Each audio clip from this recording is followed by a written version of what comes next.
Open all, close all. 意识决定存在。Conscious ne déterminer existence.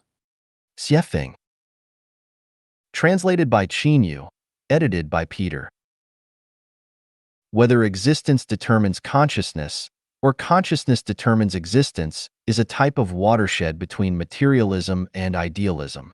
Human beings have not yet had a correct understanding of this issue until now. Jumping to a conclusion rashly will definitely cause confusion in people's minds. If we divide the population into 5 categories: ignorant people, laities, mortals, sages, and saints, immortals, and then according to the attitudes of people of each level towards the material world, we can clearly understand the reason why some people believe that existence determines consciousness, while others are convinced that consciousness determines existence. 1. Ignorant people live by instinct. Although they belong to the family of human beings, they are not much different from animals. They don't know what creation and thinking are. As long as things are necessary for their survival, they will just grab them. If they are put on a deserted island, they will only die. So, for ignorant people, existence determines everything. Without existence, there is nothing. 2. Laities are people who live by their desires. The central content of their lives is money, status, power, reputation, and beauty. They live for these desires all their lives. Once they don't get the above, they will suffer terribly. For laities, existence determines their consciousness, and their daily activities have a clear purpose and goal, which is how to obtain existence. Without the seduction of factors such as money, laities cannot live a single day. 3. Mortals live by affection. The core content of their lives is family affection, relatives and friends, colleagues and classmates, group and clan, country and nation. With these, they can live a flavorful life. Without these, they will feel alone, bored, empty, and lonely. Therefore, for mortals, it is still existence that determines consciousness, and without existence, their consciousness will collapse. 4. Sages are people who live by reason.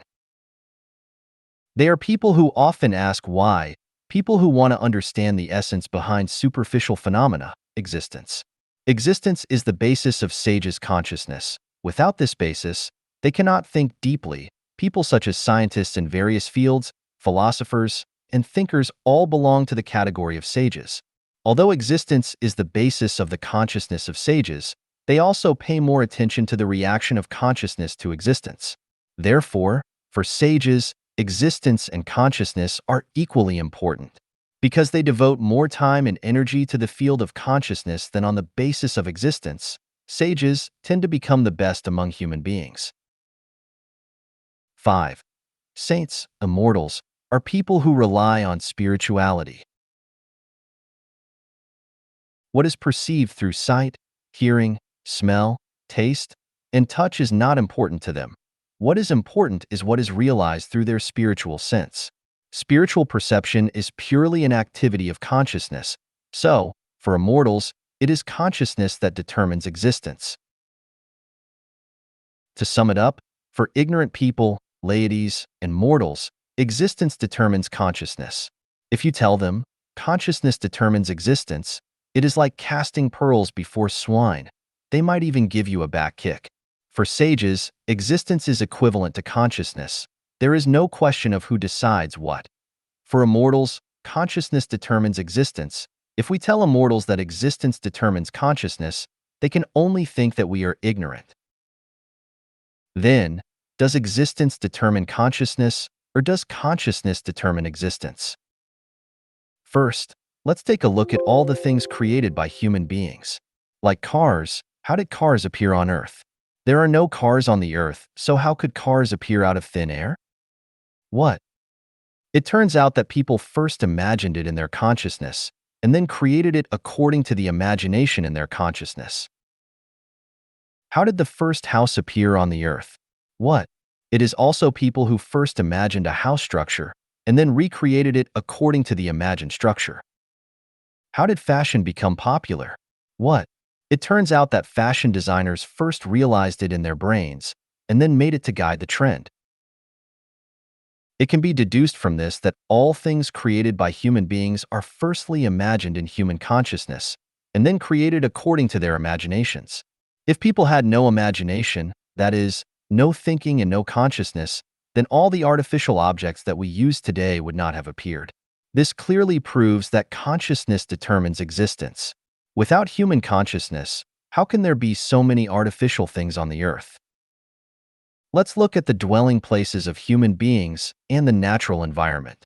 When we enter someone's home, someone who loves to be clean and tidy, we see that the tables, chairs, and beds are arranged in an orderly manner. Whether it is the pictures on the wall or the flowers cultivated on the windowsill, they all give people the feeling of being natural, harmonious, beautiful, and suitable. Why is this happening?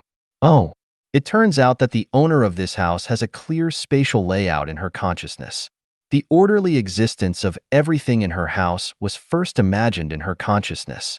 If her consciousness is chaotic, she may put the coffee table on the table, and she can't think of planting a few pots of flowers and placing them on the windowsill. Over the past 10 years, I have observed the residences of many people in Zimbabwe. Generally, the living environment of Caucasians is clean, tidy, and orderly. Their lawns are always neatly mowed. Their flowers are always beautiful, and plants are always verdant and green. Even their washrooms, toilets, are full of flowers, and you will never spot oil stains in their kitchens. Looking at the environment of our Chinese people, weeds are overgrown in the courtyard. Dog excrement is everywhere. The washroom smells bad. Cockroaches are rampant in the kitchen, and the stove is greasy. Why is there such a big difference? Aren't they all human? It turns out that the difference lies not in existence, but in consciousness. Chinese and Caucasians have different consciousness of the environment. The quality of the living environment depends on the consciousness of the people in this environment. If there is a good consciousness, there will be a good environment. Without a good consciousness, of course it is impossible to have a good environment for existence. My child once used his vacation to drive to Washington and New York by himself. I asked him on the phone, "What is your biggest impression after seeing New York?" Unexpectedly, he replied, "New York's Chinatown is too dirty and messy. It does not match the civilization and prosperity of New York." Can it be that existence determines consciousness? If a Chinese has lived in China from beginning to end, it can be barely said that the existence of the dirty, disorderly, and bad surrounding environment leads to the dirty, disorderly, and bad living environment of his own. But after we came to a beautiful country, where the existence is beautiful, why does the environment change when we live there? Isn't it that our consciousness determines our existence? Suppose we Chinese exchange with Japanese and Germans. We all live in Japan and Germany and let Japanese and Germans live in China. Within 50 years, China will become the most beautiful and graceful country in the world, while Japan and Germany will become two dirty, disorderly, and bad countries. Consciousness determines existence, and what kind of consciousness is there, there will be that kind of existence. If everyone is belligerent, the world will be in a constant state war. If everyone loves peace, how could there be wars? Conscious ne déterminer existence. Look at Islamic mosques, Christian churches, and Buddhist temples. Their architectural styles and shapes are quite different. Why? Because the consciousness of designers and builders is different from each other. Conscious ne déterminer existence. When comparing the urban layouts of Harare, the capital of Zimbabwe, and Beijing, the capital of China, Harare's commercial, industrial, and residential areas are clearly separated, with a distance of at least 1 kilometer from each other, while Beijing's commercial, residential, and industrial areas are almost intertwined. The reason for the formation of this pattern of existence is that the British and the Chinese have different consciousness of people, and it is the different consciousness that determines the different urban layouts. Conscious ne déterminer existence. When comparing the wearing and the style of dress of women during the Chinese Cultural Revolution and the wearing and style of dress of people at this present stage, from the perspective of time and space, they are definitely two different worlds. During the Cultural Revolution, women did not bother to perm, dye their hair, draw their eyebrows, and put on lipstick. Even their clothes were mostly yellow, gray, and blue. Skirts and high-heeled shoes were absolutely not allowed. About their breasts, they would find ways to press them tightly to their chest. If you budged a little, people would look at you differently, and you would be regarded as a hot, foxy spirit descending on the world, a symbol of restlessness and flirting. Look at today's women, one by one. They are more enchanting and beautiful, with all kinds of postures, styles, curvaceous beauty, sexual beauty, and temperamental beauty that is fully displayed, living out their individuality, freedom, and elegance, as if all the fairies in heaven have descended to the world. The reason why different eras have different ways of dressing is that people in different eras have different consciousness, and it is the consciousness of different eras that determines the existence of those different eras. Conscious ne déterminer existence. Why is the population of the United States growing more slowly than that of China and India? Why do couples with higher IQs, who are richer, and with higher education levels have fewer children, while poorer, less educated couples have more children? Why can a man have several wives in some countries and regions, while most countries and regions can only be monogamous? Why could a couple in our previous generation have many children, but we can only have one child at this stage of China? Aren't all these differences determined by our human consciousness? Conscious ne déterminer existence. Why are most of the Nobel Prize winners Americans? Why is there not a single Nobel Prize winner from mainland China? Are Americans so smart and Chinese so stupid? The main reason is that Americans and Chinese have different consciousness. If you want to eat hamburgers, you will definitely not make noodles. If you want to eat chicken, you definitely won't put pork into the pot. The reason is so simple. Do we still doubt that consciousness determines existence? Conscious ne déterminer existence. Why do the political systems of various countries in the world differ from each other? Why does the President of the United States only serve 2 terms at most, while the presidents of some countries can serve many terms? Isn't it their existence determined by the national consciousness of various countries? How was the Earth born? How did the plants and animals on Earth appear? Isn't this determined by the consciousness of the greatest creator? Not long ago, I read a review article. Its general meaning is to criticize the only children in China at this stage for being ambitious, unrealistic, greedy for enjoyment, and for their wishful thinking. The article also mentioned a college student who had not yet graduated describing his long-term plan. I want to go to the United States and build a villa in a small city with beautiful mountains and rivers. I want to have a green lawn, a private swimming pool, and a Mercedes-Benz. The reviewer had a good-natured ridicule on this wishful thinking and hoped that such college students can face reality, be down to earth, and not be too ambitious. In my opinion, this commenter is an outstanding representative of the idea that existence determines consciousness. His thinking is still in the narrow field of material existence. He only sees today, values reality, and he cannot imagine that the future of mankind is determined by the consciousness of mankind, that the future of each individual is determined by the consciousness of the individual. This kind of person is a frog at the bottom of a well, and the blue sky he sees is just as big as a sieve. Relying on this kind of person to guide young people is not only misleading young people, but also cruelly oppressing people's spirituality and ruining their bright future. Such people, on the surface, are kind, but in essence, are evil. If I were to comment on this college student, I would say, "Son, you're absolutely right. Visualize it. Your wish will come true.